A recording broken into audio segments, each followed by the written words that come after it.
Hare Krishna. We'll start with the invocation prayers for Nectar of Devotion. They are slightly different prayers. Follow along, those who know.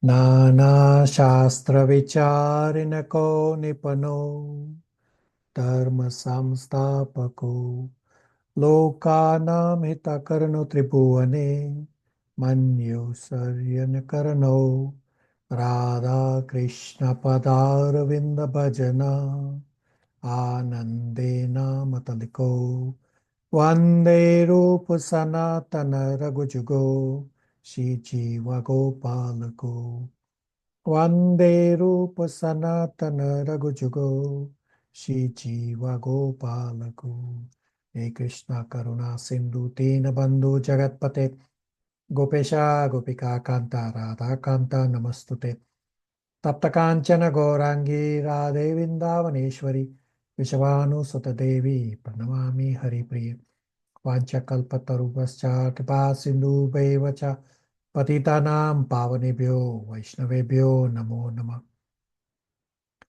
Jai Shri Krishna Chaitanya Prabhu Nityananda Shri Advaita Gadadhar Shri Vasadi Gaur Bhakta Vrinda Hare Krishna Krishna Krishna Hare Hare Hare Rama Rama Rama Hare Hare. Hare Krishna. Thank you all for coming. So today we will first discuss Nectar of Devotion, chapters 2, 3, and 4.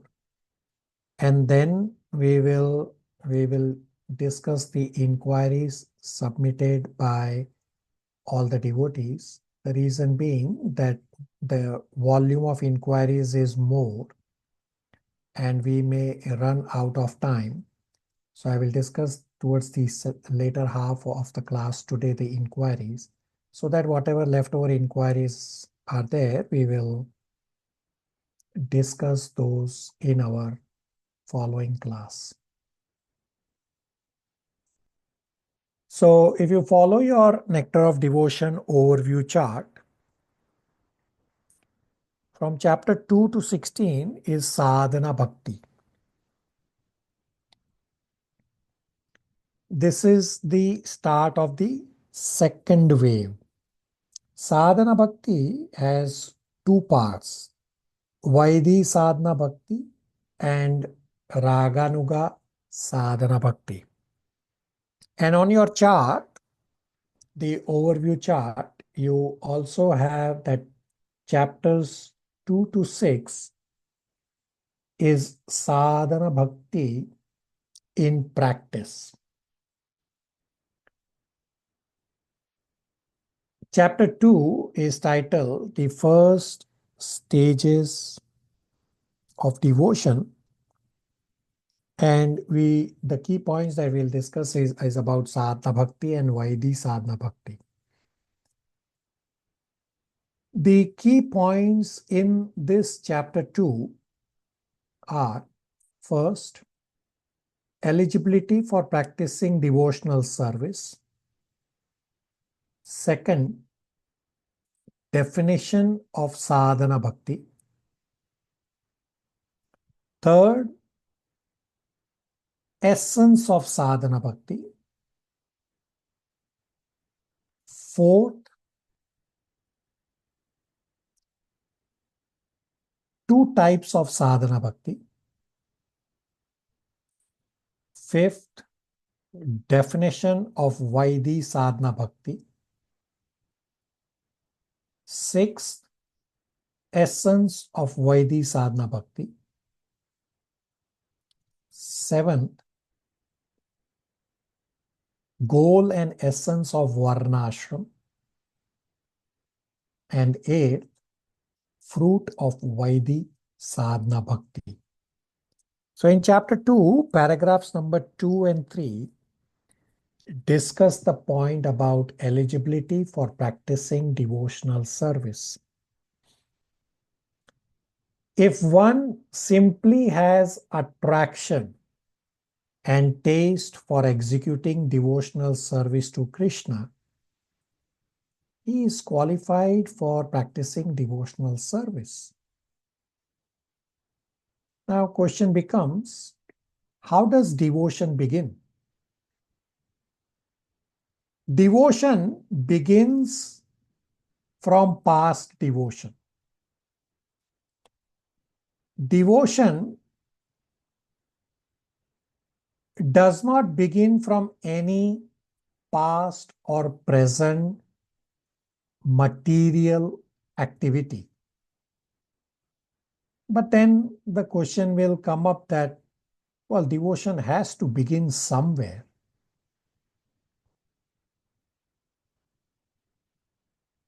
So the answer is that devotion originally begins by the mercy of pure devotee or a representative of the pure devotee.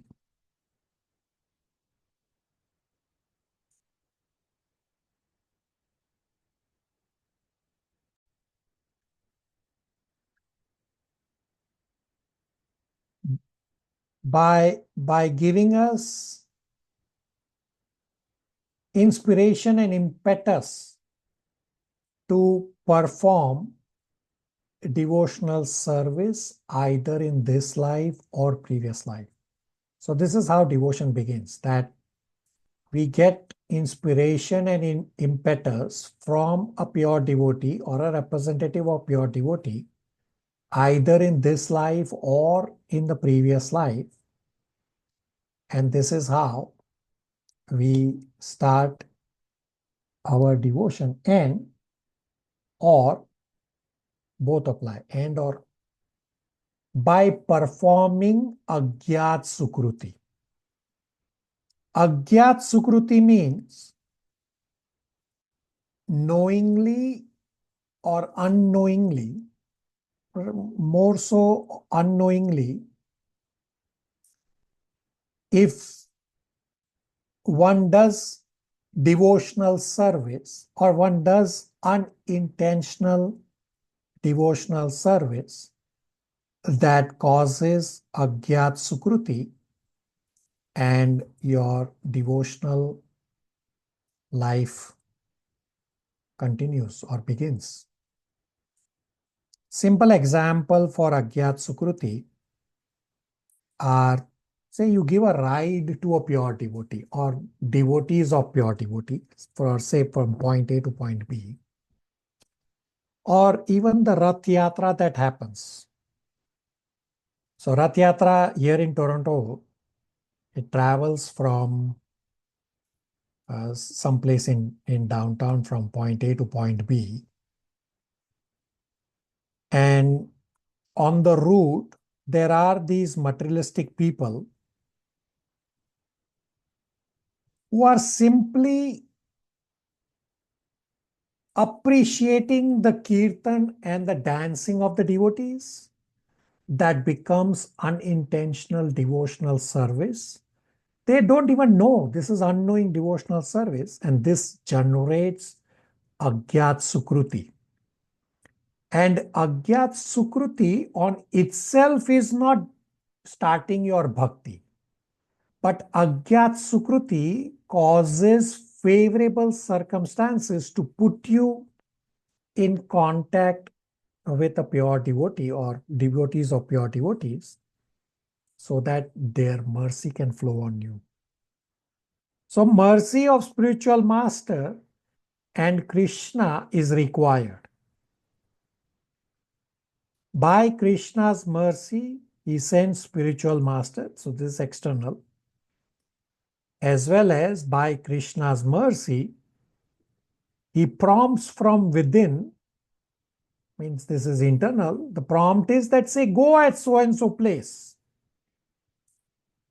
This is how Krishna's mercy flows, both external and internal. Everybody with me so far?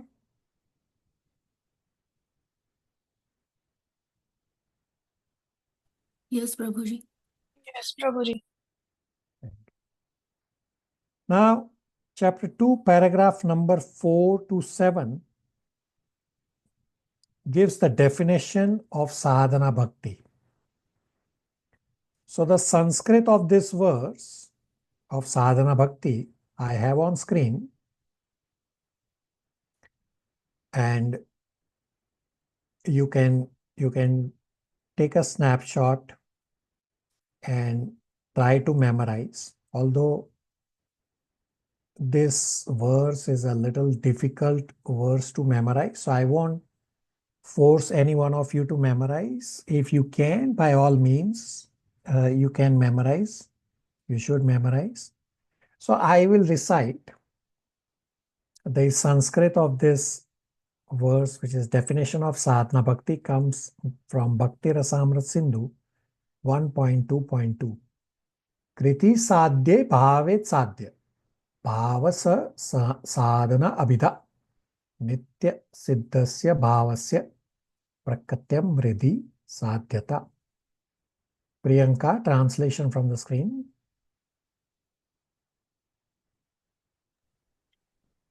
Hare Krishna.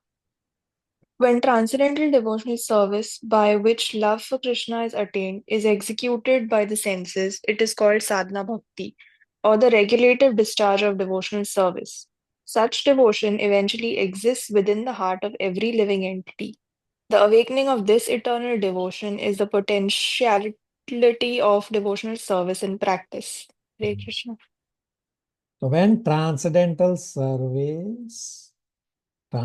devotional service, which is executed by the senses, that is called sadhana bhakti or regulative discharge of devotional service. So important to understand that this devotional intent eternally exists within the heart of every living entity, no matter what bodily form they have from the 8.4 million life forms.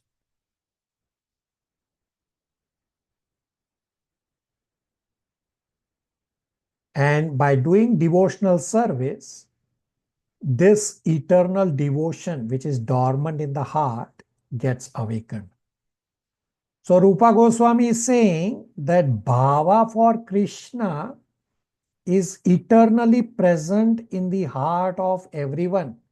It says Nitya Siddhasya Bhavasya. Srila Prabhupada says Krishna consciousness is not an imposition on the heart. It is already in our heart. It is just that one has to uncover. Example, a newborn baby already has the capacity to walk. He just has to practice and uncover. And in contrast, a human body, a human baby, does not have inbuilt capacity or inbuilt ability to fly like a bird. So this love for Krishna is already existing in every single living entity's heart. Is just sitting in a dormant state.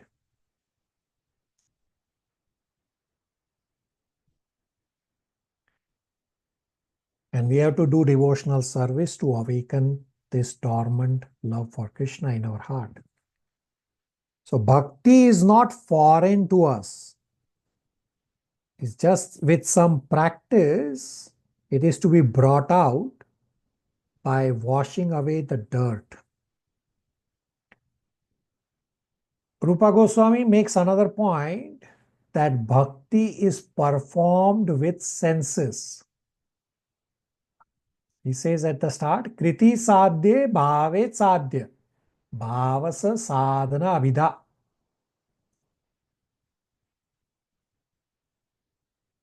So at advanced stage, a devotee may be completely absorbed in Krishna.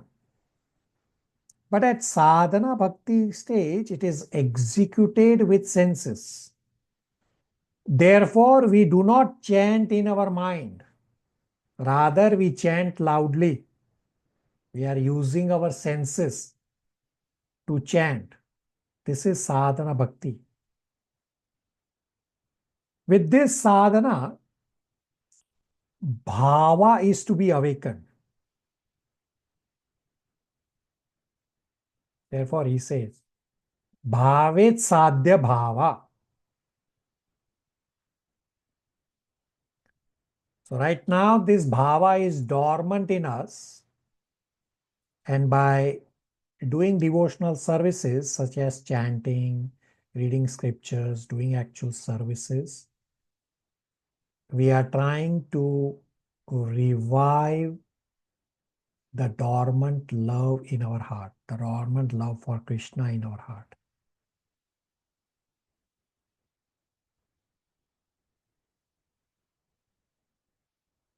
So bhava bhakti is our goal.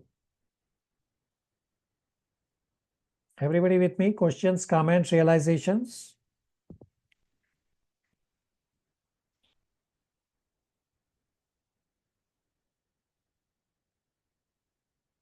All right.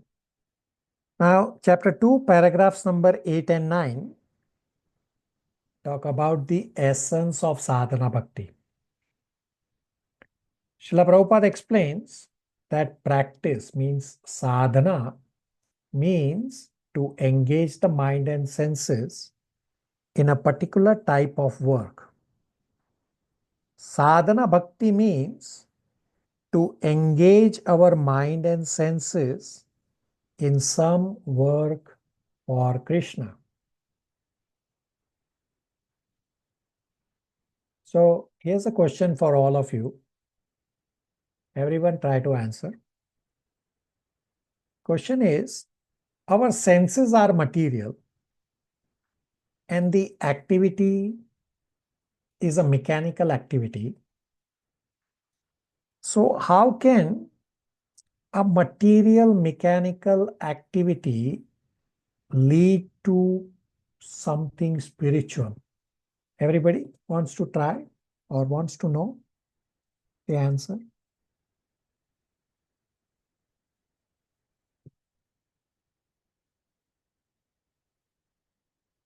We want to know, Prabhuji. Oh, rest of you? Want to know, Prabhuji. Want to know, Prabhuji. So the practice of bhakti is not just mechanical.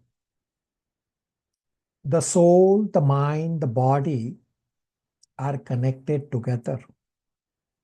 Consciousness can be spiritualized by engaging the senses with spiritual sense objects. So Gopinath in the Archa Vigraha form is a spiritual sense object that is perceived by our senses.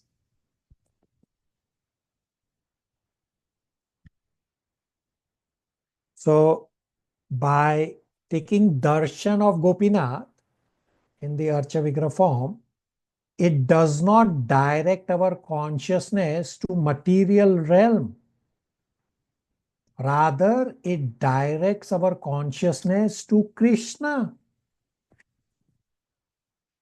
Therefore, sadhana bhakti is not just mechanical repetition that awakens bhava.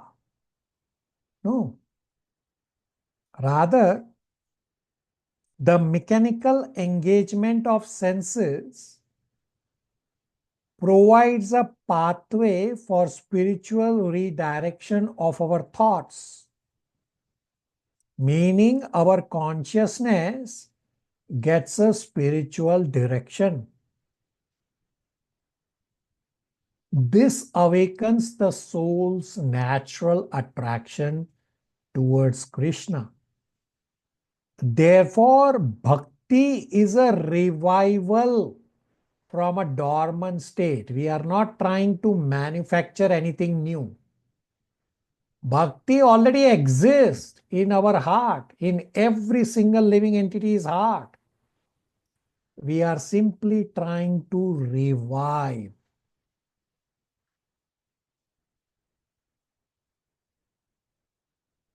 So if one chants without the desire for Krishna, then the consciousness is not going much towards Krishna. Example, all these professional singers. So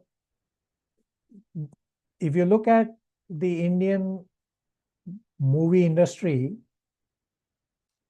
there are some singers who sing Hare Krishna Mahamantra, but their intent is commercial rather than devotional. They are not interested in going towards Krishna. They are simply uttering Hare Krishna Mahamantra for their commercial business. That is not going to take you to Krishna. Therefore, some devotees over the years, they listen to some singers from the movie industry, and I tell them, stop listening to those kirtan, because to begin with, that is not a kirtan, because they don't have devotion. They are simply uttering the Hare Krishna Mahamantra for their business sake. And if you listen to these movie singers singing the Hare Krishna Mahamantra without any devotion in their heart, then your heart also gets contaminated with what is in their heart. Therefore, you listen to kirtan of devotees like Prabhupada Kirtan, or how we were listening to kirtan from my spiritual master before our class. And if you actually listen to Prabhupada Kirtan, some of the kirtan at the start, there wasn't even this hi-fi music instruments around him. It was either one devotee playing mridanga, one devotee playing kartal, and rest of the devotees clapping, or many times it's only clapping and one kartal. But you are still attracted to that kirtan because Prabhupada is reciting and singing that kirtan with devotion in his heart. So the beginning of sadhana bhakti is fixing our mind on Krishna. Everybody on the same page? Does that answer the inquiry about the senses being material?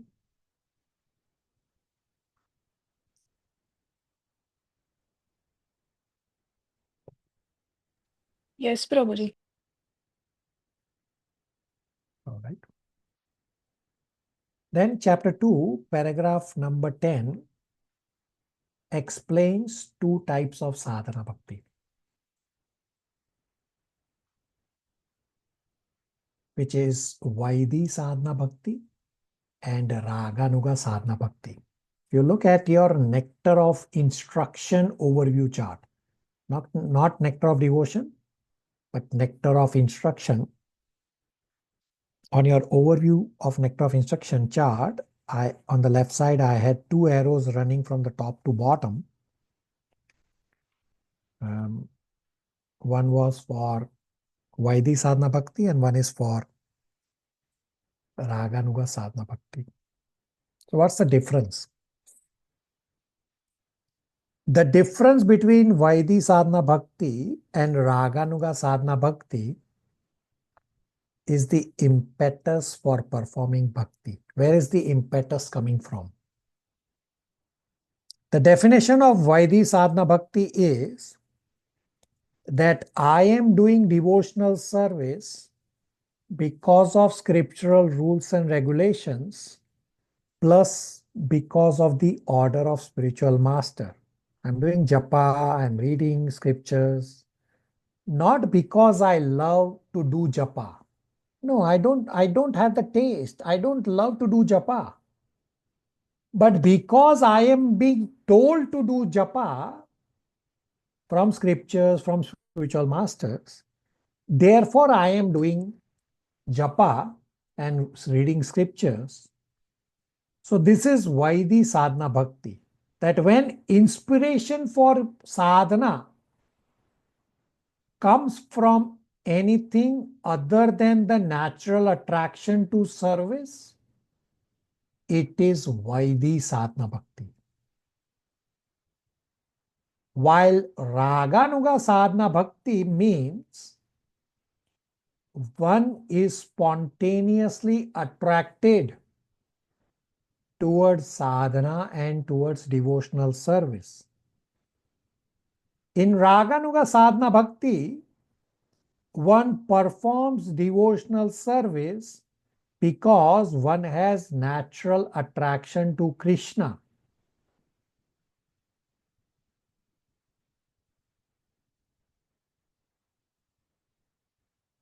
If you don't read Srila Prabhupada books,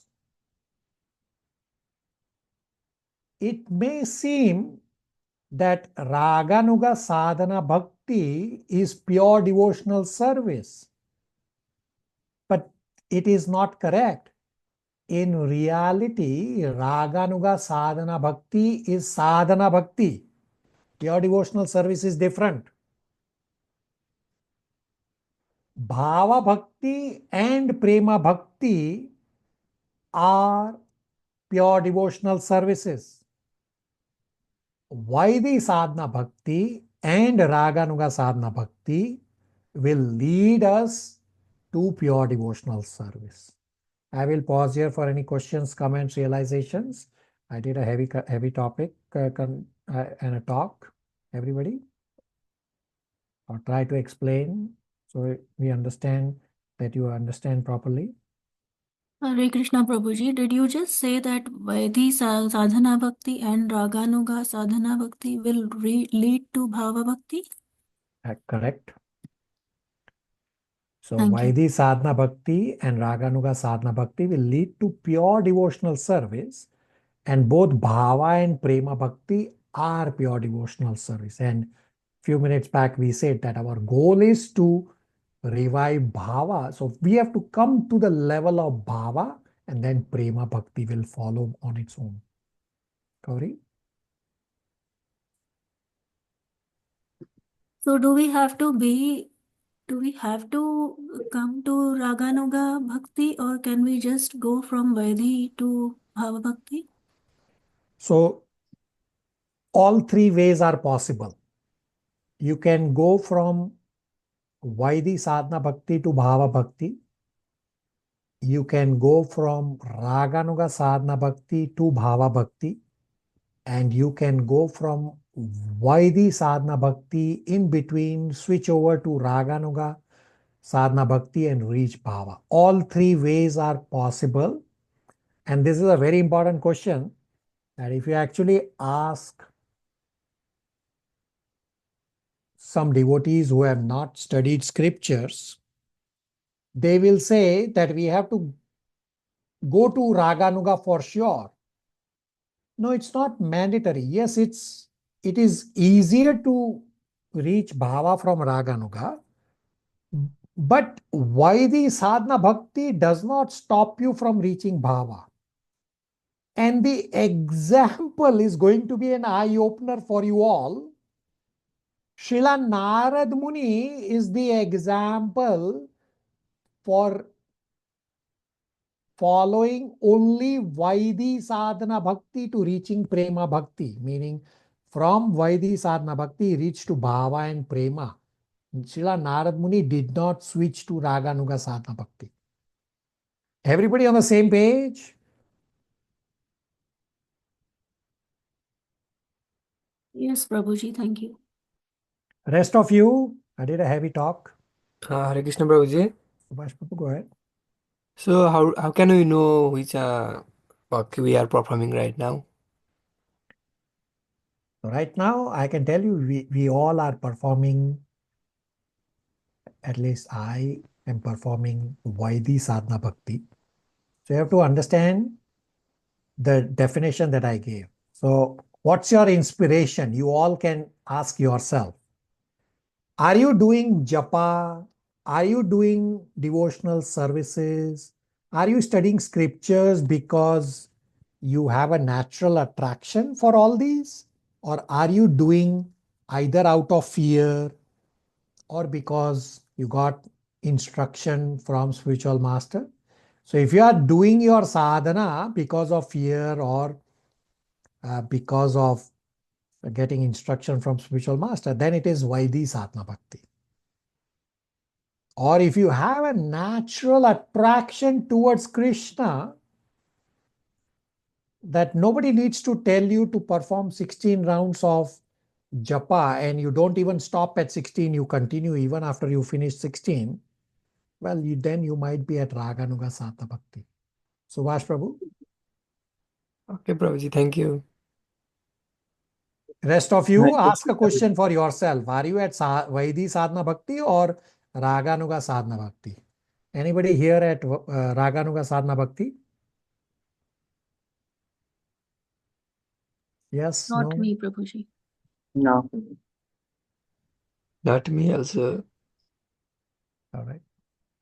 Abhishek Prabhu, you have a question? So you did like, do we discuss later whether what is the difference in why Raganuga Bhakti is like, by the definition it seems pure. So, but you said it is not, so there must be some difference. Yeah, it is still sadhana bhakti. Yes, it looks, yes, you do have attraction and you are correct. So you have asked this question earlier also, and Abhishek Prabhu, I mentioned that when we will populate the last chart in Nectar of Devotion, where we will compare Vaidhi Sadhana Bhakti, Raganuga Sadhana Bhakti, Bhava Bhakti, and Prema Bhakti, that's when this will become clear. So right now I can answer, but it will going to cause you a little more confusion because we haven't yet discussed Raganuga at great length. Well, we haven't even discussed Vaidhi at great length. So I will request you to park your question till we populate the last chart. Thank you. Rest of you on the same page, somebody else wants to explain to understand that you understand?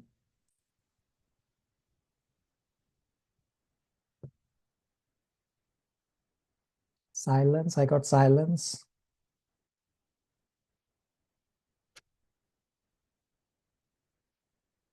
Somebody try. What is Vaidhi and what is Raganuga?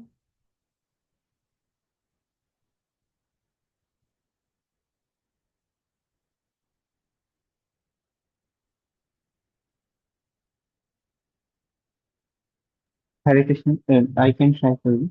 Right. So, in Vedic sadhana bhakti, our inspiration for doing bhakti is coming from some other source. It could be either from, like, we know from scripture it is true, so we do it. We do it out of respect for some spiritual master or a teacher, or maybe out of fear also. And in Raganuga sadhana bhakti, there is some natural attraction to doing devotional activity. Okay, very good. All right. Then chapter 2, paragraphs number 12 and 13 gives the example of Vaidhi Sadhana Bhakti. So Srila Rupa Goswami illustrates this with a quote from Srimad Bhagavatam, which is from Canto 2, chapter 1, verse number 5. So Sukadev Goswami advised Parikshit Maharaj, my dear king, if you want to be fearless in meeting your death next week, or actually everyone is afraid at the point of death, then you must immediately begin the process of hearing, chanting, and remembering God. So this is clearly an example of Vaidhi Bhakti, meaning Parikshit Maharaj wanting to be fearless. So Parikshit Maharaj was cursed that he will die in 7 days. And Sukadev Goswami is telling that if you want to be fearless, so his impetus for doing bhakti is to be fearless. This is Vaidhi Sadhana Bhakti. Therefore, few minutes back I said that if your impetus for your sadhana is fear or somebody else giving you instruction, that is Vaidhi sadhana bhakti. So Parikshit Maharaj is a pure devotee. His bhakti is at Vaidhi sadhana bhakti. Of course, it's for teaching us. So Parikshit Maharaj wanting to be fearless to meet death is clearly an example of Vaidhi sadhana bhakti, because the impetus to perform devotional service is not natural attraction to Krishna, rather is the desire to be fearless at the time of death. Everybody on the same page? Everybody understands with the example what is Vaidhi sadhana bhakti? Later on, will you be giving us examples of those who have Raganuga sadhana bhakti? Yeah. It's again is the same question as Abhishek Prabhu, that when we will do the comparison of Vaidhi sadhana bhakti, Raganuga sadhana bhakti, Bhava bhakti, and Prema bhakti, all these puzzle pieces will fall in their places. Right now, we have just started discussing Vaidhi, but essentially the answer is yes. Gauri. Thank you. Okay. Now, chapter 2, paragraphs number 16 to 19 describe the essence of Vaidhi sadhana bhakti. So here's a question for all of you. All of you try to answer. How many principles are there on the path of spirituality? Everybody, please answer. Is it 1? Is it 2? Is it 10? Is it few? Is it many? If you know the exact number, you can have the exact number. Everybody, please answer. How many principles on the path of spirituality? Everybody, I want everybody to answer. Wake up, everybody, please. Hare Krishna, Prabhu. Meghna Saman. Is it 8, the eightfold path of yoga? Okay, so you are referring to the Ashtanga Yoga. Okay. Hare Krishna, Prabhuji. Abhishek, go ahead. There would be many, if I understand correctly, there would be many principles, but out of everything, two are considered the chief, which is to always remember Krishna and never forget Krishna. Okay, rest of you. The same as Abhishek Prabhu. All right. Rest of you, everybody, please answer. How many principles do we have?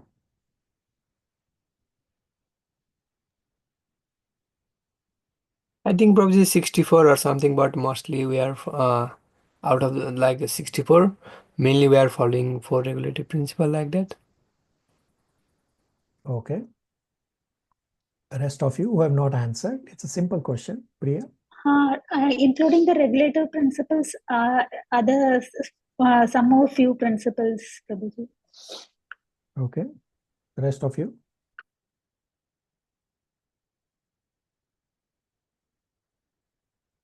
Silence. I got silence from rest of you. I said everyone to answer. Either you have a number or you can say 1, 2, 10, few, many, infinite. 9, Prabhuji. Okay.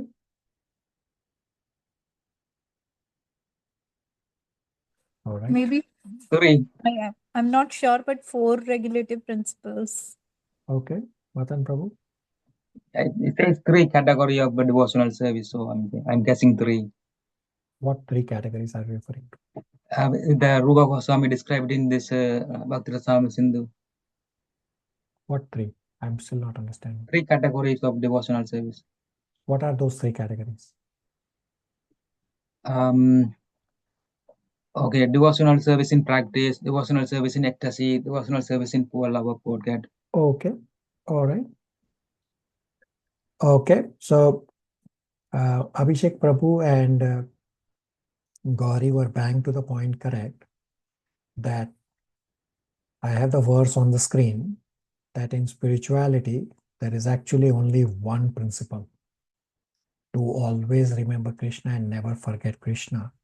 Rest all the thousands and thousands and thousands of rules and regulations that we have are servants to this one principle. So I have on the screen, definitely you should try to memorize this verse. It's a very easy verse to memorize. So I will first recite this essence of all regulation is to always remember Krishna. It comes from Bhakti Rasamrit Sindhu 1.2.8. I will recite and then you all can unmute and recite one line after me, please. So, essence of all regulations 1.2.8 is Smartavya Satatam Vishnu Vismartavyo na Jatuse Sarve Vidhi Nishedasyu Etar Eva Kinkara. Everybody unmute and recite one line after me, please.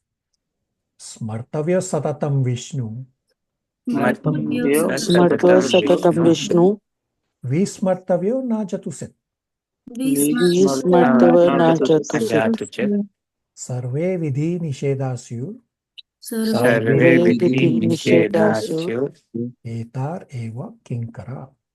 Etar Eva Kinkara. Raksha, translation from the screen. Translation: Krishna is the origin of Lord Vishnu. He should always be remembered and never forgotten at any time. All the rules and prohibitions mentioned in the Shastras should be the servants of these two principles. Hare Krishna. So the golden rule, activity, if it is anukul to bhakti, means takes you towards Krishna, any activity in the material world, do it.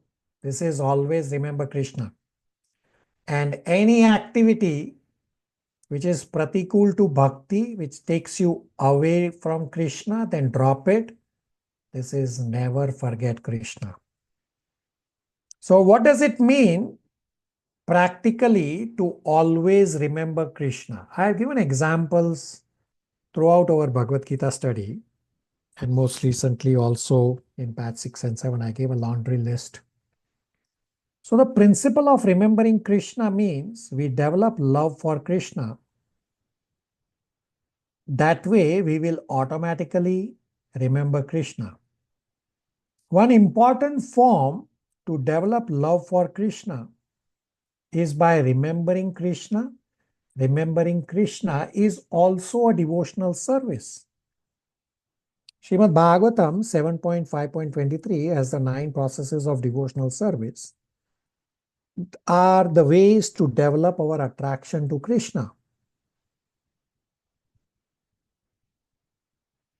So, if I have a feeling that I have no taste for chanting, but the fact is that one is committed to chanting 16 rounds, it's itself indicative that some attraction to Krishna is developed. How many of you have this, that I don't have taste for chanting?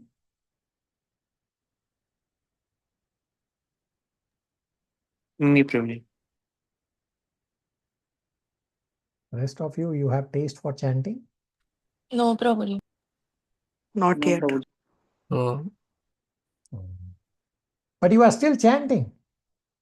But you are still coming to Bhagavad Gita and other spiritual classes. But you are still doing devotional service. So isn't there a disconnect? In reality, you do have taste. That's why you are coming week after week after week after week. Why you feel that you don't have taste is because right now your taste for spirituality, your taste for chanting is like a tiny drop. And little by little, it will become more and more and more. Like say a cup will get filled halfway, more and fill, and then it will become a bigger jug will get filled and will quench your thirst.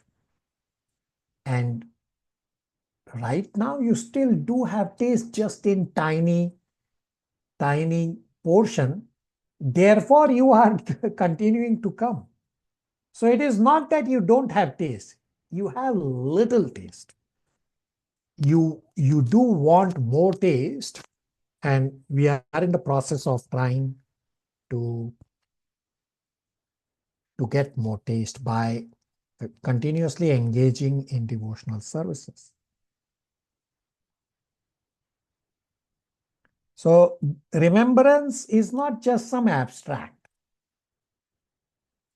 And when you do service, either at your home temple or a temple or chanting or reading scriptures, all these are services. This is also remembrance of Krishna. Why are you doing these activities? Because you are trying to revive your relationship with Krishna. You already have a relationship with Krishna. Similarly, we have to take responsibilities for sharing Krishna's message. Example, do services, do book distribution, do preaching. So take up responsibility is an expression of showing our love for Krishna, as well as a way to develop our love for Krishna or revive our love for Krishna. If one is doing service without chanting, then the service will become an ordinary material task. And we will start looking for material fruits while doing services. And we will end up asking, why am I doing this task?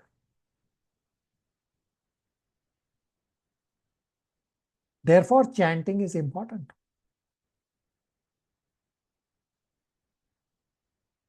If we do not chant, then we will not experience the deepening of our Krishna consciousness. Chanting means we exclusively remember Krishna. And service means we remember Krishna, that whatever abilities, whatever talent Krishna has given us, we use it in Krishna's service.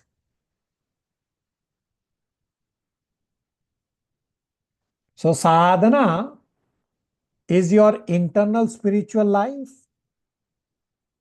and seva is your external spiritual life. So you all coming week after week after week after week to these weekly classes is also remembrance of Krishna. You all completing your spiritual endeavors diligently is also remembrance of Krishna. I have said from day one that the spiritual endeavors are meant to make you remember Krishna.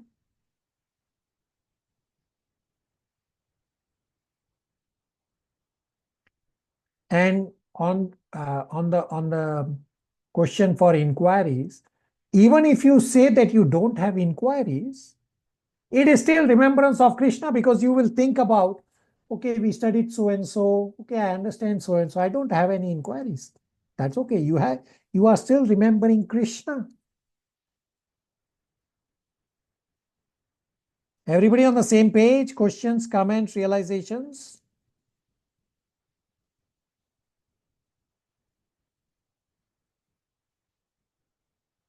Everybody understands the essence of Vaidhi Sadhana Bhakti, or the essence of all regulations is to always remember Krishna and never forget Krishna?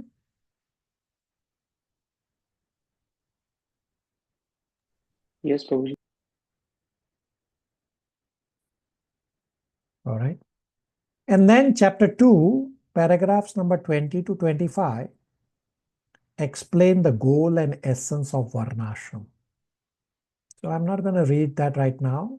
I will give you the essence. The goal and essence of Varnashram is to always remember Krishna and to never forget Krishna.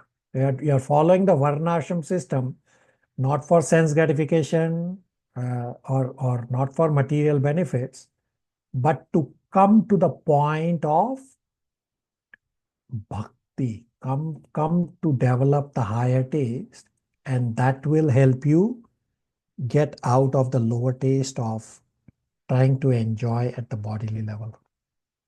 That is chapter 2. Questions, comments, realizations?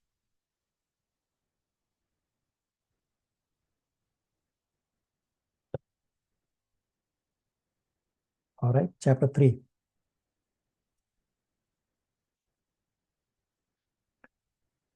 So on your Nectar of Devotion overview chart, you populated that the chapter 3 is titled Eligibility for Candidate for Accepting Devotional Service, and chapter 3 talks about the 3 levels of devotees, which is Kanishta Adhikari, Madhyam Adhikari, and Uttam Adhikari. The key points in this chapter 3 are eligibility for Vaidhi Sadhana Bhakti, grades of eligibility to advance, and the 4 varieties of Kanishta Adhikari. And the 4th item is impediments to advancement on the path of spirituality. Chapter 3, paragraph number 1 and 2 describes eligibility for Vaidhi Sadhana Bhakti.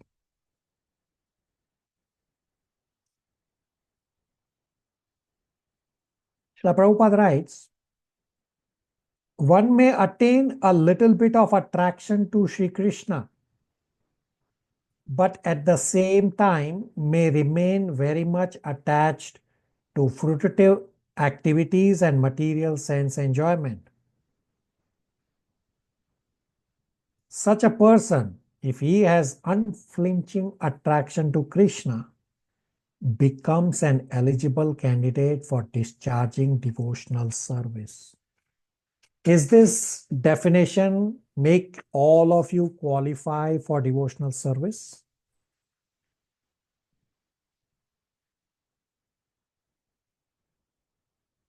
No, Prabhuji. Why not? Don't you have a little bit of attraction to Krishna? Sure. I think I misunderstood it. You also spoke about unflinching attraction. Yeah, you are correct. So starting phase. So there will be grades, right? So starting, what's the starting point? If you have little bit of attraction to Krishna and simultaneously you may remain very much attached to fruitive activities and material sense enjoyment, such a person becomes eligible to discharge devotional service. Are you all eligible to discharge devotional service? Yes. Abhishek Prabhu?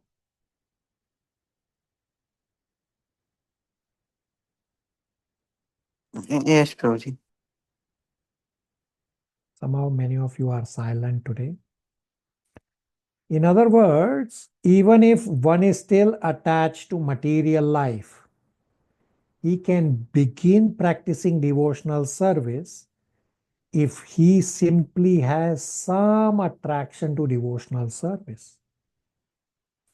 People generally think renunciation as a prerequisite for beginning spiritual life. But for devotional service, there's no prerequisite. You just need to have little bit of attraction towards Krishna and devotional service, and you become eligible to discharge devotional service.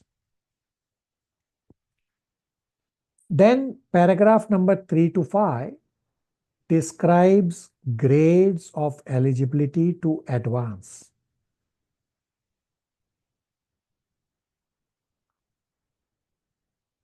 So the 3 levels are discussed in detail in Sri Ishopanishad and also described here because these are important points to understand. So the levels are Kanishta Adhikari, Madhyam Adhikari, and Uttam Adhikari.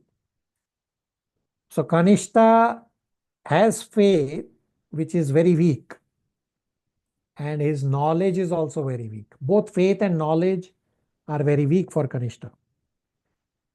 Madhyam Adhikari, faith is strong Knowledge is good, but knowledge is not as good as to be able to defeat someone in argument on the strength of scriptures.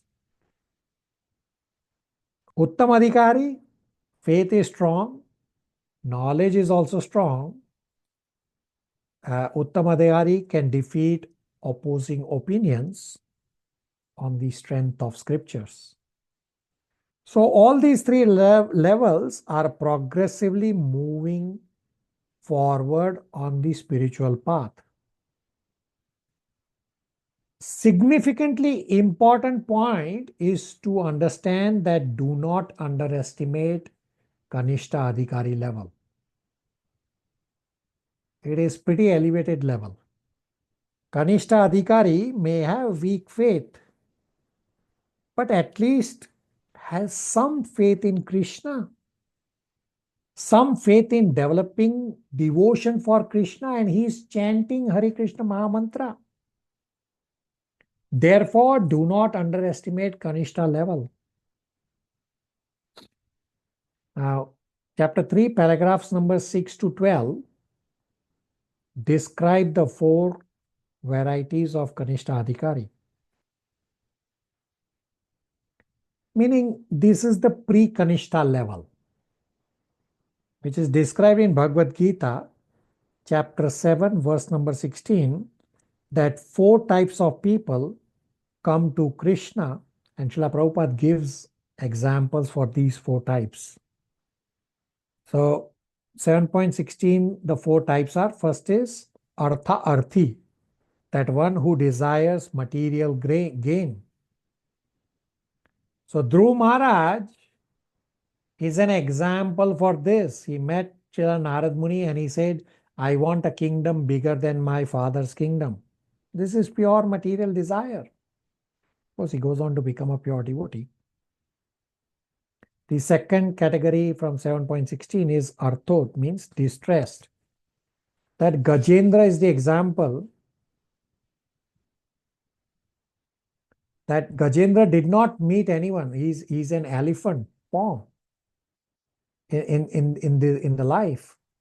But he was already a devotee. He remembers prayers from his previous life.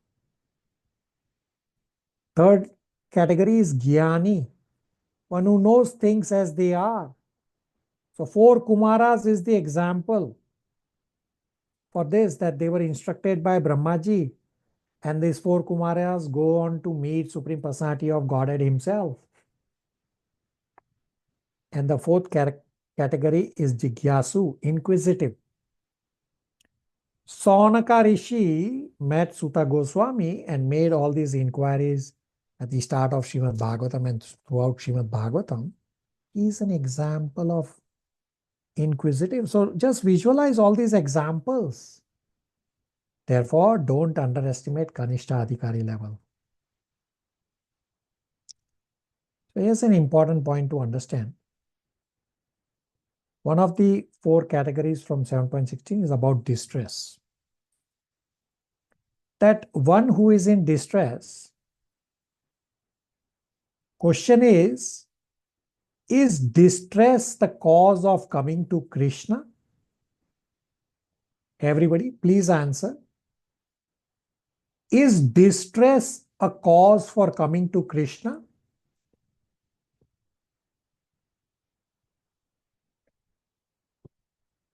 Somebody? Yes. Hare Krishna, Prabhuji. Yes, Prabhuji. Abhishek? Prabhuji, it may create some favorable situation, but like we discussed earlier today, that material things cannot cause spiritual, if I understand correctly, so it should not. Yeah, you are correct. That material things don't cause spiritual. But my question here is from Bhagavad Gita 7.16, where one of the categories is one who is distressed. So my question is distress the cause of coming to Krishna? That's what I'm asking. So there are many distressed people who may not come to Krishna also. So in itself, it cannot be a cause. Okay. Kamana? Yes, Prabhuji. Okay. Meghna Yes, Gupta. Prabhuji, it is one of the cause. Yes. Okay. So I got two different Yes. answers. So rest of all of you answered No, yes, except Abhishek Prabhu. Priyadarshini. not necessarily, Prabhuji. It might be one of the reasons. All right. So Abhishek Prabhu and Priyanka are correct. Not Priyanka, but Priyadarshini. We have Priyadarshini and Priyanka, similar names. So Abhishek Prabhu and Priya are correct that no, distress on itself is not the cause, because look around. How many people in the material world have distress? Probably everybody or majority. But how many people have come to Krishna? Very few. So some become atheists saying God has put me in distress. When a person understands that Krishna is my greatest well-wisher, that Krishna has put me in distress is because Krishna wants to relieve me of suffering. So Krishna is not the cause of suffering. Suffering is from past karma. So to understand this point that I just explained, one needs to have little bit of punya, means little bit of pious activities, little bit of pious credits, that how suffering can bring you closer to Krishna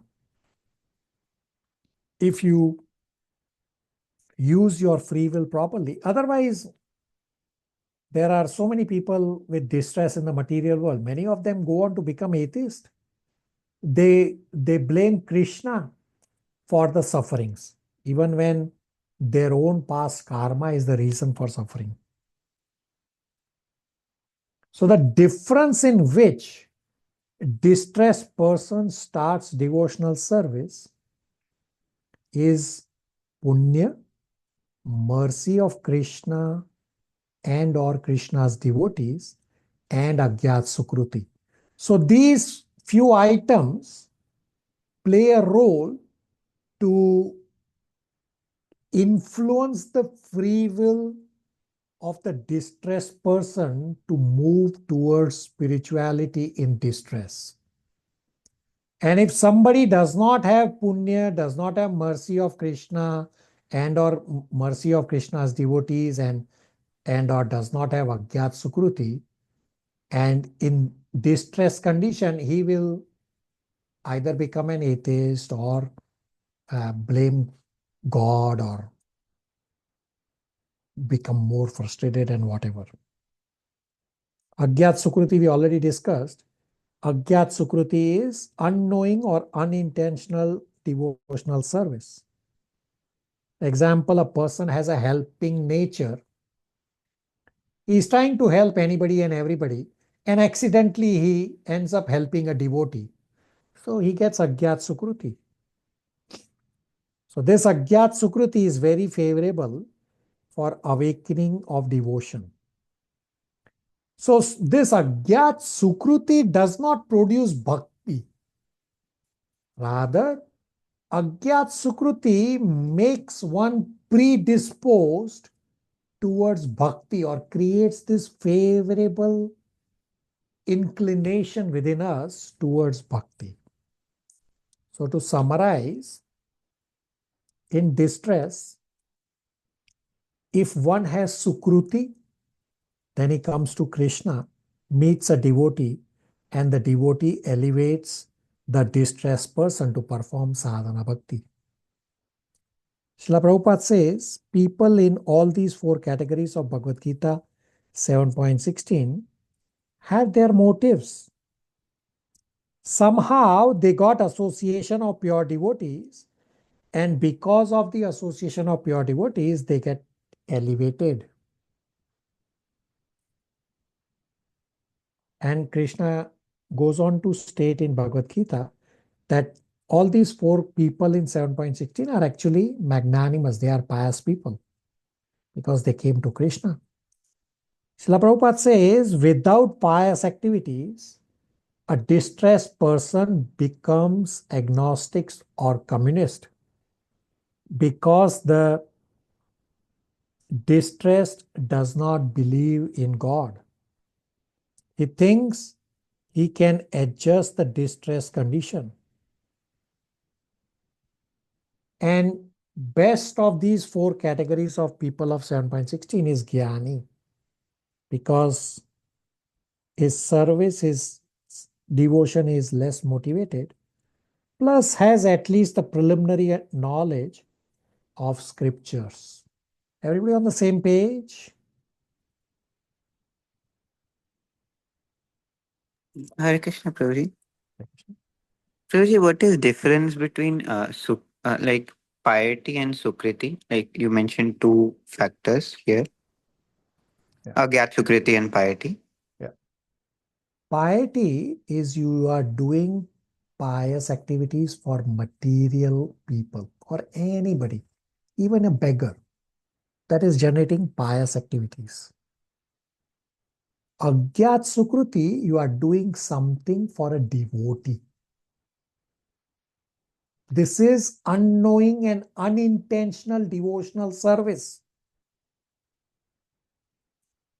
that generates Agyat Sukruti, which creates favorable circumstances for you to develop devotional service. I have given this example earlier that at the start of Krishna consciousness, Prabhupada did not have a lot of money. And one time in one of the temples, Prabhupada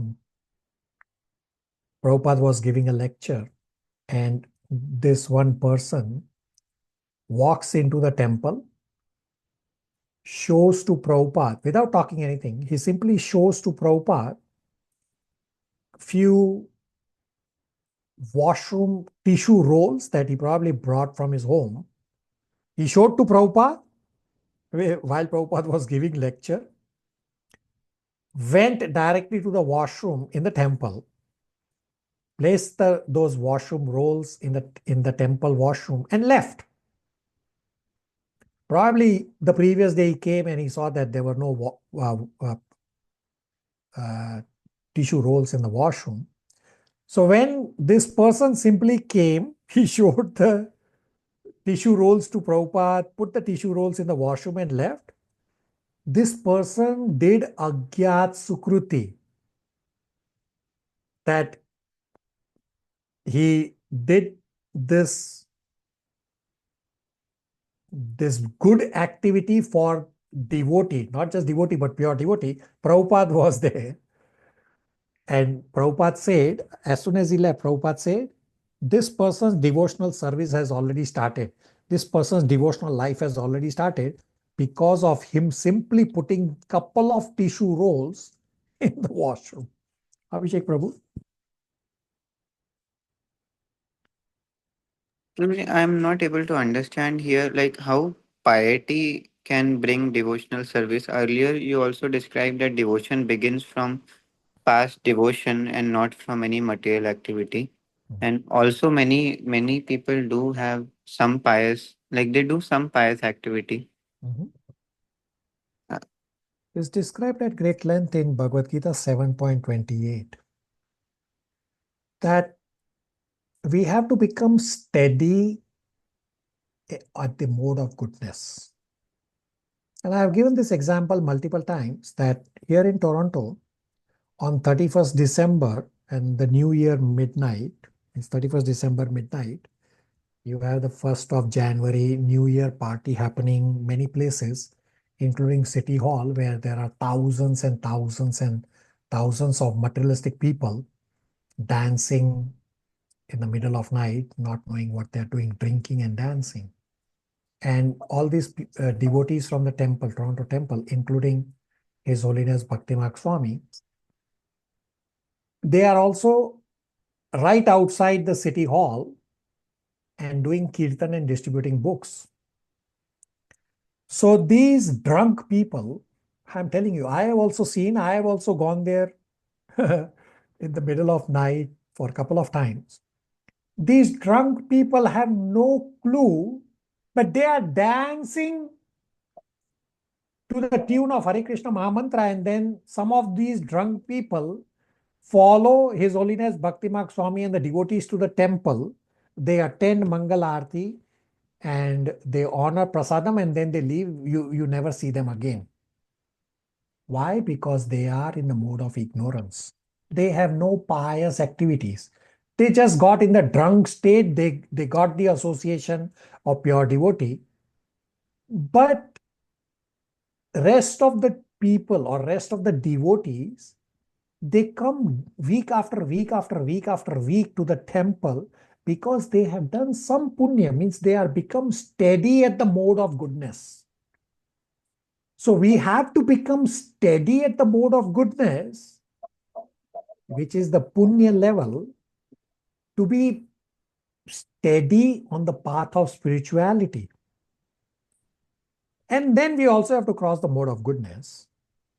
So that's the difference, that what punya does is makes you steady on the path of spirituality, and agyat sukruti, which is, I already explained at great length, which is unintentional devotional service, makes circumstances favorable for you towards bhakti. Abhishek Prabhu? So, Prabhuji, we can see punya as also a factor which brings us to goodness, and that way it helps to pick up spiritual life.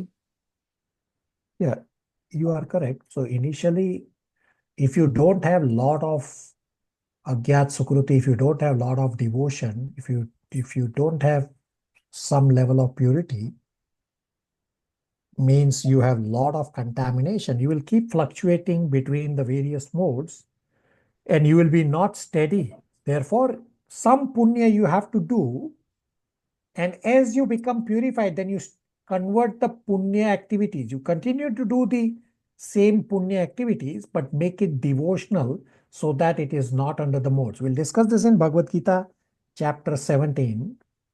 And I think, Abhishek Prabhu, you have attended chapter 17 classes where we have discussed that we don't change the activity. For example, charity. We don't stop the activity of charity. Right now, I may be doing the activity of charity in the mode of ignorance, passion, and goodness. Once you become pure, or little bit of purity happens, you continue to do the charity. Your charity is in the mode of transcendence, so that you are not generating pious credits. But to come to that level without having any purity, you first need to do punya to become steady at the mode of goodness. Even though we know that punya is going to bring you back in the material world. But yes, to become steady on the path of spirituality, you need to generate some pious credits. Otherwise, you will not be able to become steady. Abhishek Prabhu? Thank you, Prabhuji. This was very clear. Questions, comments, realizations, everybody? Okay. Chapter 3, paragraph number 13 and 14 describes the impediments to advancement on the spiritual path. Rupa Goswami states, bhukti means wanting to enjoy, and mukti means wanting liberation, are ghosts or impediments to advancement in Vaidhi sadhana bhakti. If one is haunted by the desire for bhukti and mukti, we cannot focus on pure devotion and cannot focus towards Krishna. So normal enemies attack us from outside, but ghosts and these impediments haunt us from within. The enemy or the ghost and the impediments are within us. Our wrong desires, these are the impediments. How to become free from this haunting of ghosts and impediments is by chanting the Hare Krishna Maha Mantra. These impediments will go away. Hare Krishna, Krishna Krishna, Hare Hare, Hare Rama, Rama Rama, Hare Hare. So the conclusion is then given in chapter for this chapter 3 is that the only qualification to begin devotional service is mercy of a devotee who enthusiastically makes us enthusiastic with attraction to the Supreme Lord. The next point is the qualification to advance in Vaidhi Sadhana Bhakti depends upon maturity of one's knowledge and of the faith in scriptures. And the last conclusion point is the qualification for practicing pure devotional service is liberation from the bodily concept of life, characterized by the realization that one should abandon all desires, especially the desire for liberation, and simply endeavor to only please Krishna. That is chapter 3. Questions, comments, realizations?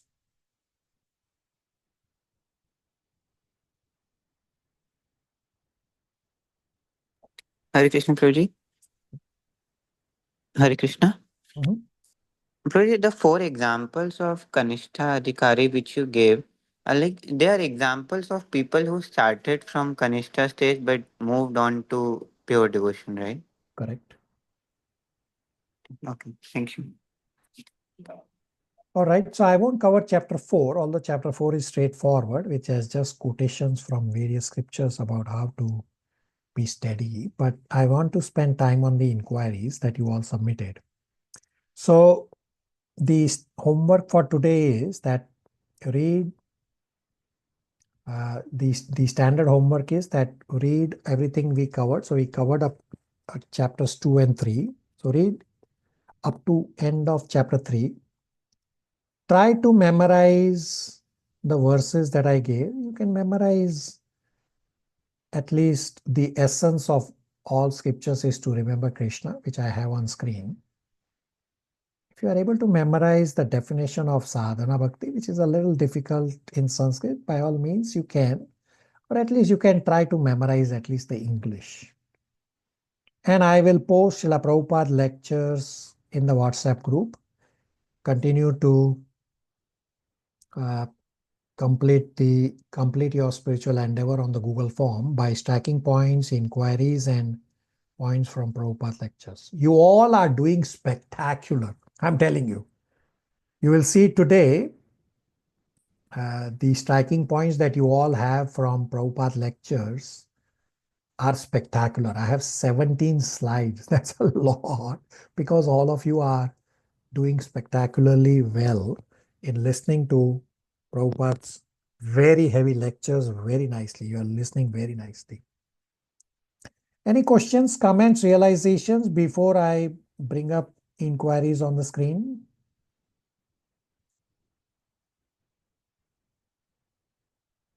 All right. So I'm pretty sure we will not be able to complete all the inquiries, but not to worry. Leftover inquiries I will answer in our subsequent classes. That's why exactly the reason why I'm discussing the inquiries towards the second half. Question number 1. Neophytes don't have to know the southern, western, and northern sides of Bhakti Rasamrita Sindhu. Do spiritual masters study and know all the sides? So spiritual master obviously read the entire nectar of devotion, including the southern, western, and northern sides. I request you all also to read the southern, western, and northern sides of nectar of devotion covered in chapters 20 to 51 by yourself later. What Srila Prabhupada has said, what we discussed at the start, that why we will cover the 19 chapters only. What Srila Prabhupada has said that if you understand the nectar of devotion up to chapter 19, the rest of nectar of devotion will be easier to follow. So I request all of you that you can bring out your nectar of devotion overview chart and you can populate the boxes that you have for the southern, western, and northern sides. So nobody asked, therefore I didn't give. But now that you are asking, so I will give you what is included in those rest of the chapters. So the southern side of the ocean has overview of the rasas, which are briefly discussed in the first 19 chapters. So we are discussing the rasas. There is more explanation in the southern side of the ocean part of nectar of devotion. The western side has the 5 primary rasas, meaning Shantya, Dasya, Sakhya, Vatsalya, and Madhurya. So we are already discussing those points. There's more description given in the western side. And the northern side has the 7 secondary rasa, which is Hasya, Ascharya, Virya, Krodh, Bhayanak, Bhaya, Karunya. So there is more explanation about the secondary rasas, which we are briefly touching base in the first 19 chapters. So you all should also read rest of Nectar of Devotion from chapter 20 onwards. But first understand the first 19 chapters with crystal clear from Prabhupada lectures, doing your endeavor, then rest of will be easy to follow. Does that answer the inquiry? Yes, thank you, Prabhuji. Question number 2. How do we ensure that bhakti is not mixed with ego or desire to gain recognition in spiritual path?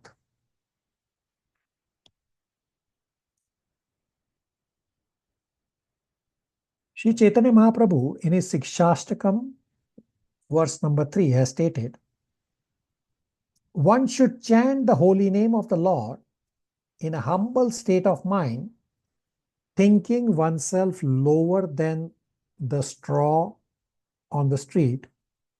One should be more tolerant than a tree, devoid of all sense of false prestige, and should be ready to offer all respects to others. In such a state of mind, one can chant the holy name of the Lord constantly. So as Krishna gave the instructions in Bhagavad Gita, Sri Chaitanya Mahaprabhu, who is Krishna himself, gave his instruction in 8 verses known as the Sikshashtakam. So the answer is that you develop humility. Srila Prabhupada has given the definition of humility in Bhagavad Gita chapter 13 verses 8 to 12, that humility means not to be anxious to receive honor, meaning you do menial service without expecting anything in return to develop this mood of humility. If you actually look around when you go for services, some devotees, they like to be first in line, or they like to be the focus of attention. Well, that is not going to help you on the path of spirituality. If you want to develop humility, if you want to progress quickly on the path of spirituality, then do menial service, just as washing pots in the kitchen or cleaning the temple. When everybody is gone, you are cleaning the pots, you are cleaning the temple, then you will develop humility, and then you will develop more bhakti, and your spirituality will be fast forward. Does that answer the inquiry? Yes. Thank you. Question number 3. How do we ensure that we don't give up midway on the path of spirituality? So at our yesterday's discussion in batch 6 and 7 on Bhagavad Gita, and rest of you have already heard this discussion of Maya's test, and all of you have listened to this short lecture titled First Priority is to keep the first priority as the first priority. So Maya's role is to test you and to distract you on the path of spirituality, to rearrange your balanced path. This is Maya's test. So Maya's test means Maya will give you some misery, and or Maya will aim to distract you by making you busy in worldly affairs or something else, or even on the path of spirituality, that you are focused simply on service, so that your spiritual routine is disturbed. Your balance that you have between your health, your sadhana, your service, and your material life, Maya's role is to disturb this, to test you. So the devotee under Maya's test generally does not realize that the devotee is undergoing Maya's test. So some other devotee has to recognize for you.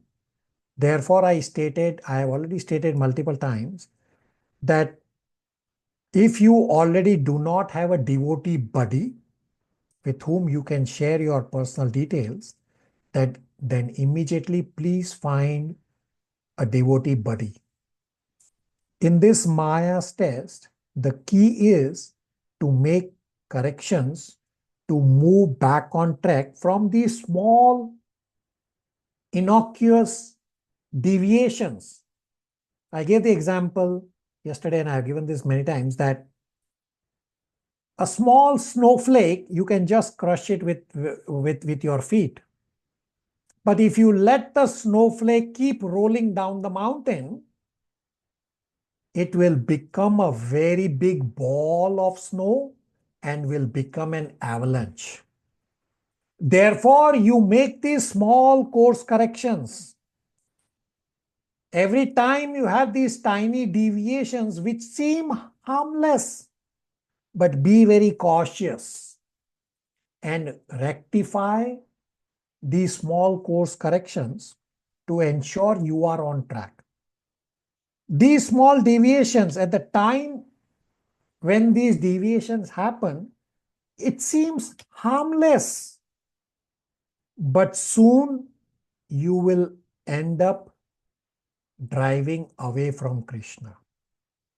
So I have already played this short lecture, First Priority is to keep the first priority as the first priority, multiple times. Many of you have heard this offline by yourself. So if anybody wants this lecture, you are welcome to get it from me. But more importantly, there are many devotees present right now virtually among us. Even though they have heard this multiple times, they still don't care. They still don't make those course corrections. Well, soon you will end up getting driven away from Krishna. So you still have time to make your course correction. Otherwise, I cannot help you. Does that answer the inquiry?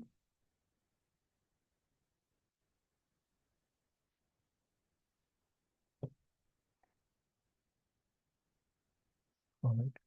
Question number 4. Is Krishna also attracted by services offered by practicing sadhana bhakti? Means Vaidhi sadhana bhakti. So this is going to be an eye opener for all of you. The verse I'm going to bring up on screen, Krishna himself is speaking those verses in Chaitanya Charitamrita. Is explained in Chaitanya Charitamrita that one of the reasons for Sri Chaitanya Mahaprabhu's appearance was to teach spontaneous devotional service Because Krishna is not attracted by sadhana bhakti. So I will bring up on screen Chaitanya Charitamrita, Adi Leela, chapter 3, verses 15 to 17. Samma, can you please read the translation? I will keep rolling. So it's not in different color. So this is Chaitanya Charitamrita, Adi Leela, chapter 3. This is verse number 15 translation, and you can continue. I'll keep rolling. Okay. Everywhere in the world, people worship me according to spiritual injunctions, but simply by following such regulative principles, one cannot attain the loving sentiments of the devotee in the Vajrabhumi. Yes, 16. Knowing my opulences, the whole world looks upon me with awe and veneration, but devotion made feeble by such reverence does not attract me. So sadhana bhakti means you are in the mood of awe and reverence. Krishna is not attracted with sadhana bhakti. And therefore, the chapter goes on to explain that therefore Krishna appeared as Sri Chaitanya Mahaprabhu. So these verses, what we just read, Krishna himself is speaking before he decided to appear as Sri Chaitanya Mahaprabhu. And why he decided to appear as Chaitanya Mahaprabhu? He says, I want to teach everyone spontaneous devotional service, not sadhana bhakti.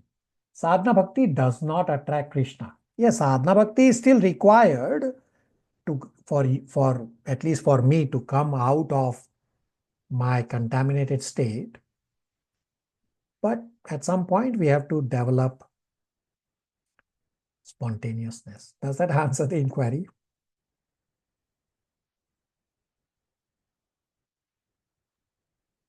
Yes, probably, but it's also a little heavy. Yeah. So it is Chaitanya Charitamrita. You still have Bhagavatam in between. So Chaitanya Charitamrita is very advanced. I'm only pointing Chaitanya Charitamrita for the question. I'm not reading everything. But I briefly describe what the chapter describes about the internal reasons for Sri Chaitanya Mahaprabhu to appear and the external reasons. The external reasons are, one of the external reasons is that he's not attracted by sadhana bhakti. Therefore, he appeared to teach spontaneous devotional service. But you are correct that it is heavy. All right. Question number 5 and 6 are related. And I'm going to read question number 5 and 6 and then show you a visual for the answer. Question number 5.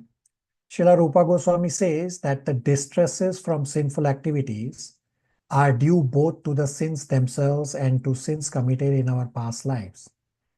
Are both kind of distresses referring to misery from reactions of sin, or there is something different in distresses of sin themselves?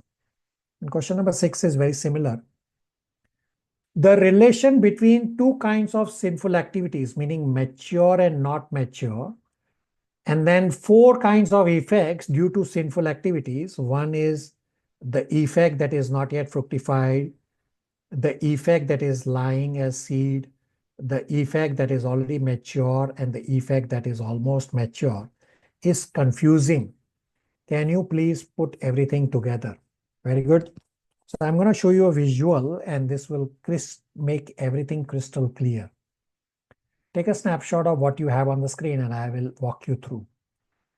So avidya or ignorance is the base for our material existence. Ignorance leads to sinful desire, means bijam. Sinful desire leads to sinful action, means papam. And sinful action leads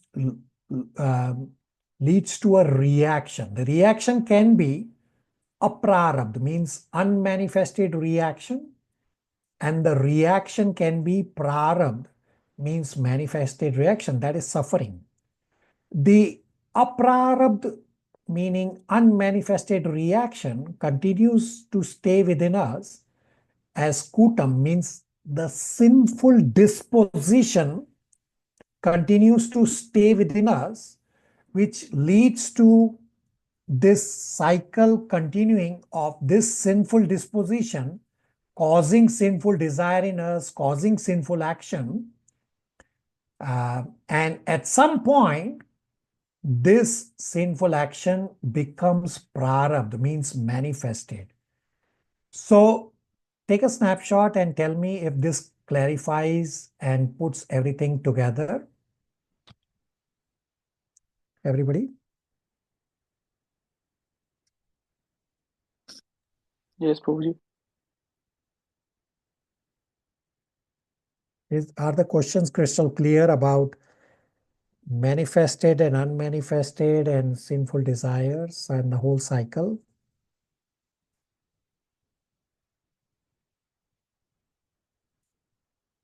All right. Yes. Question number 7. How and why was Lord Kapila born to Mother Devahuti? What was his duty of life? It is described at great length in Canto 3 that Lord Kapila, who is Krishna himself, appeared to teach devotional Sankhya philosophy to his mother Devahuti and to rest of the world via his mother Devahuti. So Srimad Bhagavatam, Canto 3, chapters 25 to 33 are very heavy teachings known as Kapila Siksha. There are few devotees, I think, present. Let's see. Not in this batch. Yeah, nobody is in this batch who has covered Canto 3. So it's devotees in batch 1 and 2. They are through Canto 3. So this Lord Kapila had a crystal clear intent of teaching devotional Sankhya to all of us. Does that answer the inquiry?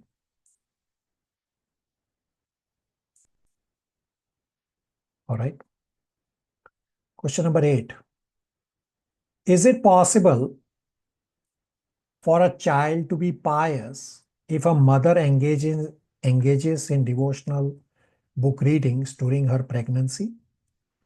If devotee association is absent and she is in company who blaspheme God, will her pious reading still impact the child in the womb?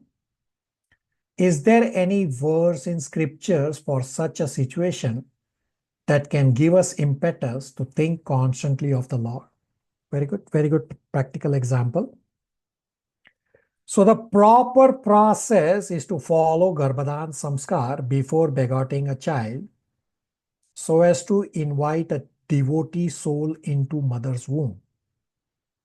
Otherwise, later on, if Garbhadan Samskar is not followed while begetting a child, later on, the mother can read and hear scriptures such as Bhagavad Gita, Srimad Bhagavatam while being pregnant. One devotee from our class, from Toronto area, is a live example that she read Krishna book almost daily during her pregnancy, and she studied Bhagavad Gita in our classes, and up to the very last moment of her delivery, she heard Srimad Bhagavatam live lecture of my spiritual master, His Grace Vaisheshika Das Adhikari, while she was in hospital about to deliver. She was all this time constantly hearing Krishna book, Bhagavad Gita, Bhagavatam. Live example from our classes from Toronto area. The child is a devotee child. Even though her husband is not so much inclined on the path of spirituality, but the child is still a devotee child. From the very young age, the child is involved in various dramas, etc., at ISKCON temples and a lot many other spiritual activities. Now the question also says about, is there a verse? So instead of one verse for this, there is actually a whole pastime, and there's a whole chapter on this also, that the demon Hiranyakashipu caused havoc Therefore, the demigods wanted to kill the wife of Hiranyakashipu while the wife was pregnant with Prahlad Maharaj. Demigods' thought process was that if Hiranyakashipu is such a demon causing havoc, his son would be worse. Therefore, if we kill the wife, the son will not be born and we will be somewhat protected. Srila Narad Muni appeared at that time and stated to demigods that the child in the womb of Hiranyakashipu's wife is actually a pure devotee, Prahlad Maharaj. Srila Narad Muni saved the wife from being killed and took the wife to his hermitage where Prahlad Maharaj heard Srimad Bhagavatam from Srila Narad Muni while being in the womb. And Prahlad Maharaj from a very young age was already knowing all these scriptures. So the child does get impressions of what the child hears while in the womb. Now, if a devotee association is absent, as was the case for the devotee from the Toronto, the live example that I explained, she read Bhagavad Gita, Srimad Bhagavatam, Krishna book to get the association of Srila Prabhupada and Krishna. And if the spouse is blasphemer, the mother can ignore or block out such blasphemy, those blasphemy words, by constantly chanting and remembering Krishna. So this is a very practical example that if anybody is pregnant or has planned to become pregnant, even if they have not followed Garbhadan Samskar, you can still do. I gave a live example, the devotee from our class, from Toronto area, that the devotee was very diligent, except for a few days when it was little difficult physically for the mother is pregnant. So some days would be difficult to read, but it was understandable. Except for those odd few days, the mother, while she was pregnant, read diligently Krishna book, Bhagavad Gita, Srimad Bhagavatam every day, even if it is for very short time. Generally was about, say, 30 to 60 minutes reading every day, doing japa. So if anybody knows, has the situation, follow this process. We have devotee japa groups.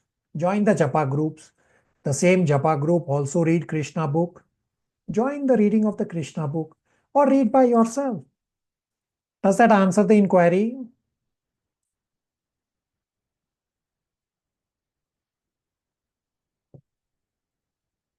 All right. Now, this question number 8 is a little longer question, as well as these question number 9, 10, 11, and 12, they are asked by the same devotee. So the devotee who has asked these question number 8, 9, 10, 11, and 12 should learn to make inquiries in short. We have discussed in our Bhagavad Gita study with the exercise, is question important, is answer important, that we should spend more time on the answers so as to hear Krishna's instruction. The reason for me writing long question is because of my bodily conception that I like to hear my own voice more and more and more. Therefore, to get out of bodily concept, we should practice to make inquiries in brief, just as Arjuna has taught us to make inquiries in 16 words or less. So try. I'm not saying you have to be hard, fast on X number of words, but try to be brief. Try to leave out background information. Just ask your question. Practice. Question number 9. Is there any verse in the scriptures that show that a pious woman will be in the best mental state if she serves a husband who serves Shri Krishna? If husband is a blasphemer, then how can she conduct herself so that she can continue her devotional activities. And the same applies to a pious husband and a blasphemer wife. So Kardama Muni's wife Devahuti and Shiva's wife Parvati are some of the examples from Srimad Bhagavatam. Both Devahuti and Parvati were princesses as daughters of king. Still, they served their mendicant husbands. Both Kardama Muni is a mendicant and Shiva is a mendicant. They were living in simple hermitage. But both these, Kardama Muni and Shiva, having high devotion, resulting in Devahuti and Parvati, respectively, from their husbands, also achieving spiritual destination. And the direct verse for this is Srimad Bhagavatam 3.23.8. So I will bring up on screen.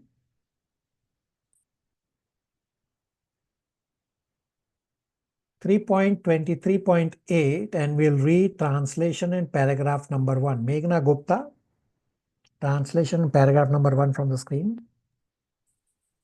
Translation. Kardama Muni continued, "What is the use of enjoyment other than the Lord's grace? All material achievements are subject to be annihilated simply by a movement of the eyebrows of Lord Vishnu, the Supreme Personality of Godhead.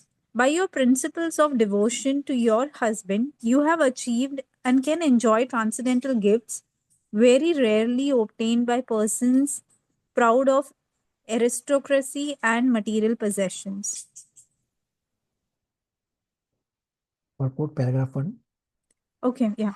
Lord Chaitanya recommended that the great achievements of human life is to achieve the grace of the Lord, love of God.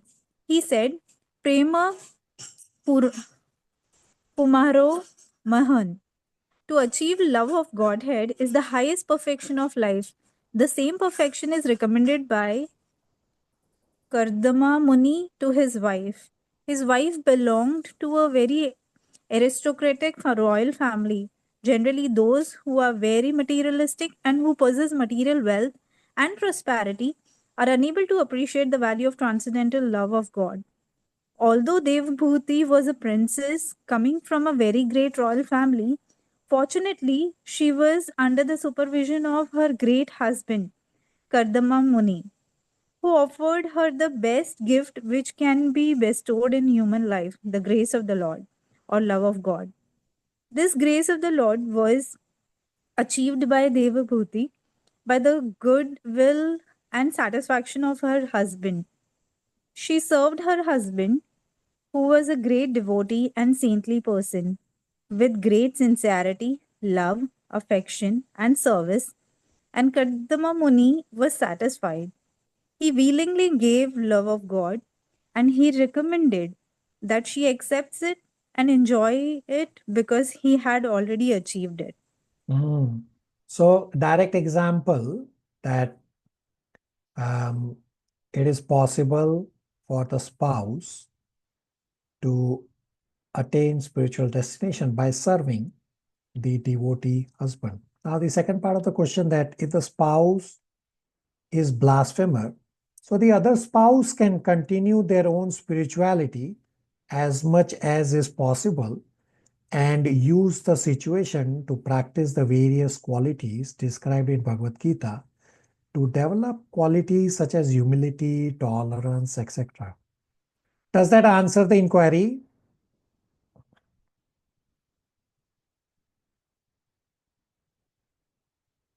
All right. So question number 10. Blasphemer may be blessing in disguise to enhance our devotion to the Lord. Is there any verse in the scriptures that show that we must not hate a blasphemer, rather benefit from the situation to focus on the Lord with enhanced concentration? So there's a direct verse for this also. During our offenses to avoid class, we have discussed this verse, Srimad Bhagavatam 1.18.48, that devotee never counterattacks.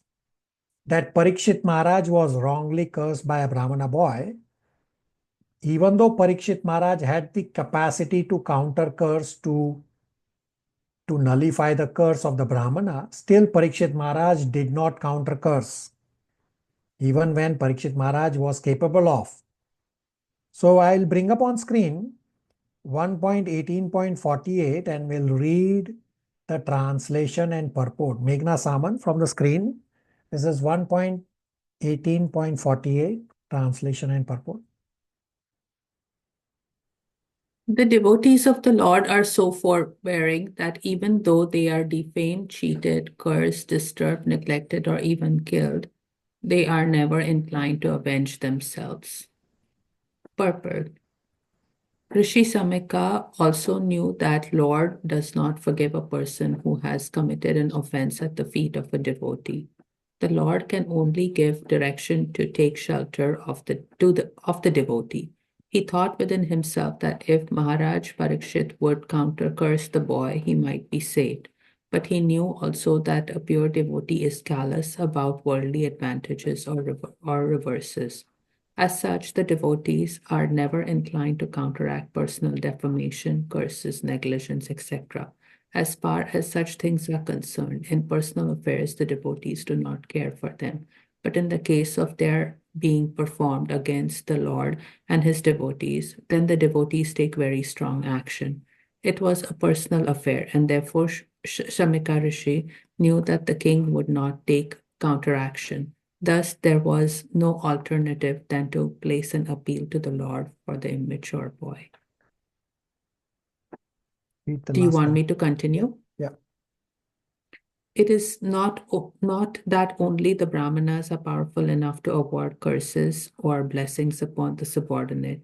The devotee of the Lord, even though he may not be a Brahmana, is more powerful than a Brahmana.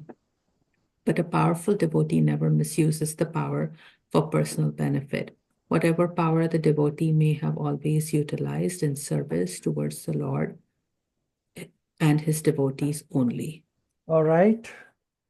So this Samik Rishi is the father of the Shringi boy, the Shringi Brahmana boy who cursed Parikshit Maharaj. So I'm just giving context. Does that answer the inquiry with a direct reference?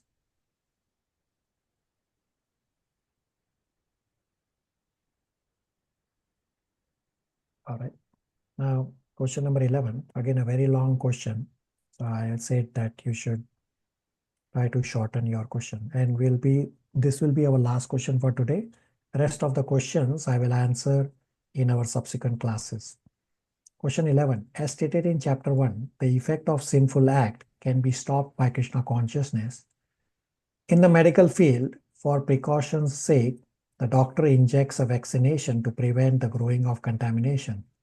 Is such a difficult association caused by our sinful reaction act as vaccination, meaning the small amount of germs that the actual disease has, so that our entire body and soul develops defense against it in favor of Krishna consciousness? Does it mean that if we react more, focus more on a blasphemer, then respond to Shri Krishna, we may attract more such difficult association, because with our thoughts, we are offering them services instead of services to Shri Krishna. I don't know about you, but I was lost past line number 3 of this question. But let me answer.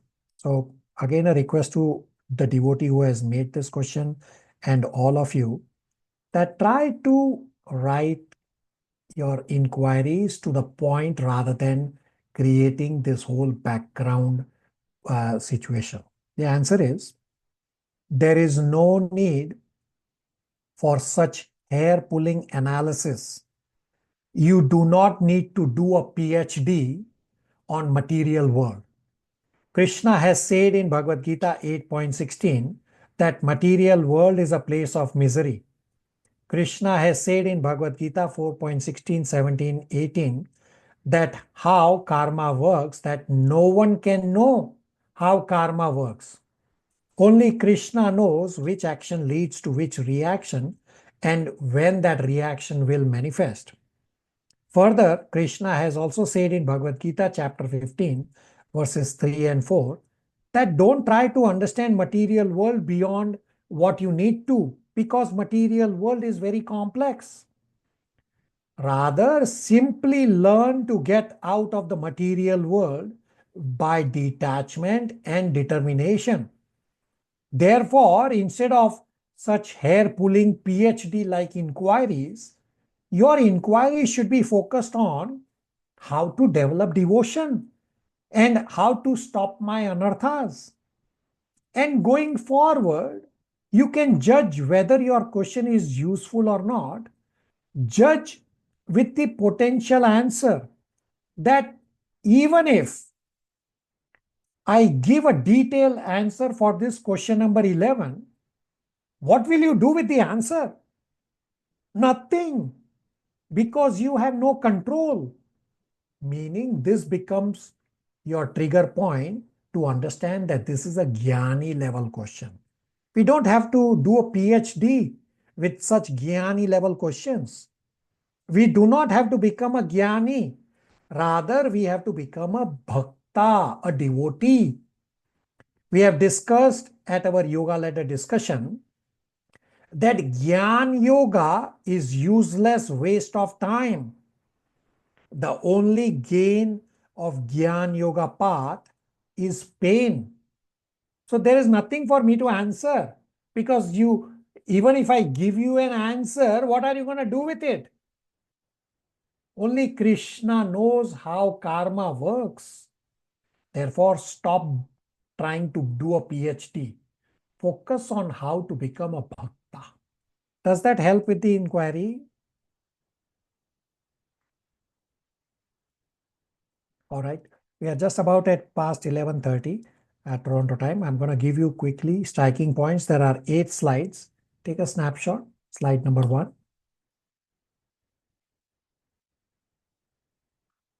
Slide number 2.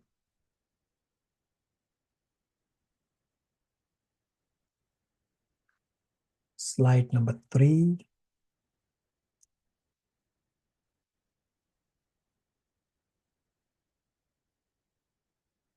Slide number 4.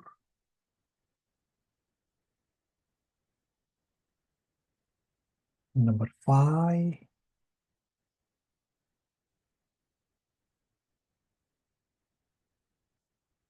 Six,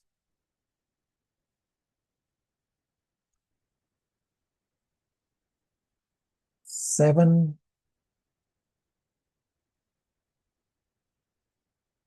and 8. Similarly, for Prabhupada lectures, there are 17 slides. So though it's only few of you who are not endeavoring, get an inspiration from the spectacular endeavor by all the devotees. And you also endeavor. And if you need to speak to me, have a quick chat with me. It's only very few of the devotees who are not endeavoring. Rest all are endeavoring. Therefore, you have so many slides. So you from the 17 from Prabhupada lectures, this is slide number 1. Number 2.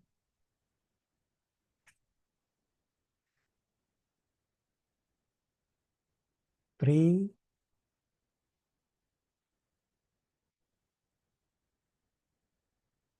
4,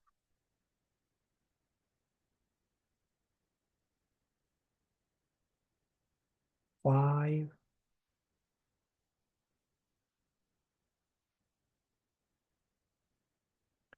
6,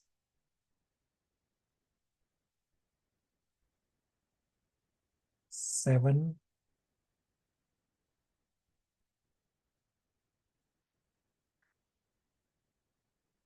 8,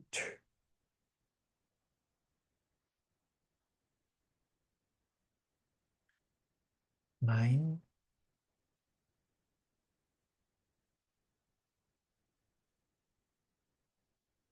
10,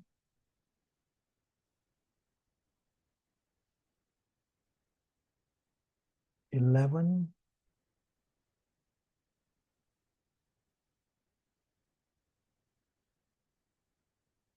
12,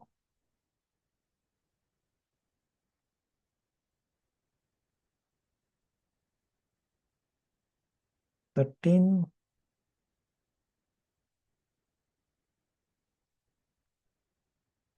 14,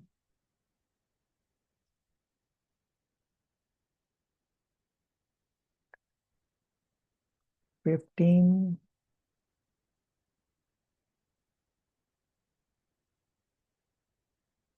16,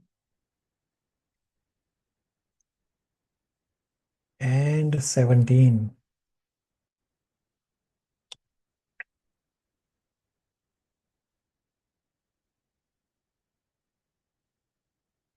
Thank you all for tolerating 5 extra minutes.